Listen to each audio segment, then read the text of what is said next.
We focused on trafficking in fentanyl and trafficking in methamphetamine. As a result of this investigation and thousands of hours, investigative hours, we made 51 arrests. We charged 10 with racketeering. There were 78 pounds of meth seized, 14.55 pounds of fentanyl, enough, as you can see, to kill 3,300,000 people. 13 firearms were seized, $20,000 in cash. We did a drug roundup that began on January the 30th. But it's important, and I highlight in the reason for this entire operation, fentanyl traffickers are killing people across this county, this state, and this nation just as sure as someone putting a gun to our victim's head and shooting them in the head. But it's important to understand that these are our victims. Terry Morris, who's 50 years of age, is dead.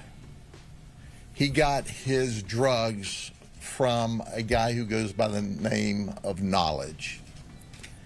Angela Valente, who's 42, is in a nursing home, unconscious, since she overdosed in mid-December, and there's no indication that she's ever going to recover.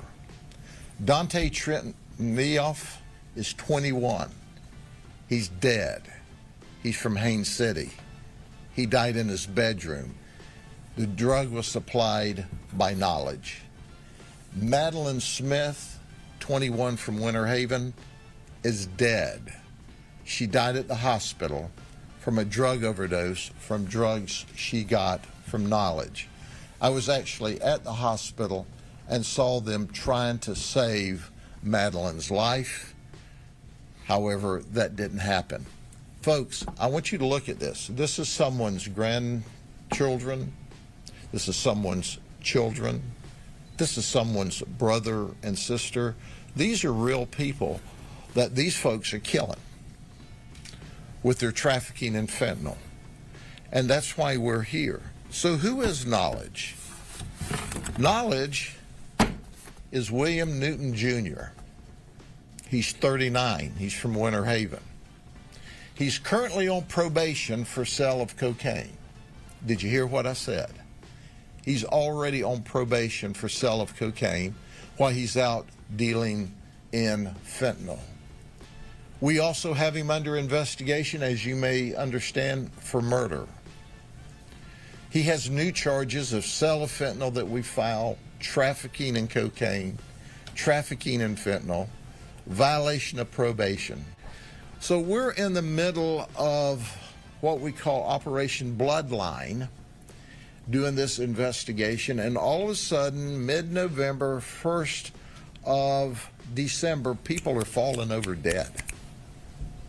These folks, they are in serious shape. Others that we've not even listed here went to the hospital and recovered. But all of a sudden, we have this real upsurge of fentanyl overdoses. So we immediately, through our homicide detectives and our narcotics detectives, determined that William Newton is supplying the fentanyl. So we tried to go undercover and arrest him. He's too smart for that. You see, he's been to Florida State Prison for trafficking in cocaine on a minimum mandatory before. He has 8 previous felony charges. 8 previous arrests, 7 felonies and 1 misdemeanor. So we had to do something proactively and quickly to figure out how to stop him from dealing this fentanyl, because he was killing people. We were watching them die before our very eyes. And that's when Nicole Orr, who's one of the directors for State Attorney Haas, received permission and immediately did a T3 order. We literally went up on this order on a Thursday. It was written just as quickly as we could get the data together. By Sunday, we went down on this order and we caught him. that quick. Brian Haas and his state attorneys, our detectives, saved untold lives because we did a proactive T3 in order to stop this guy from spreading all of this horribleness throughout this county.